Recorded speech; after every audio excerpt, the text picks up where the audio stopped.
د کابل ګارنیزیون خبردارۍ د سمبولي پر 18مه د وسلو ګرځول، پوځي لباس اغوستل منع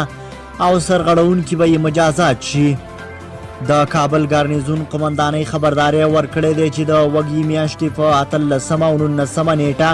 چې د شهید عاشورای ورځ په کابل ښار کې د وسلو ګرځول، ډزې کول،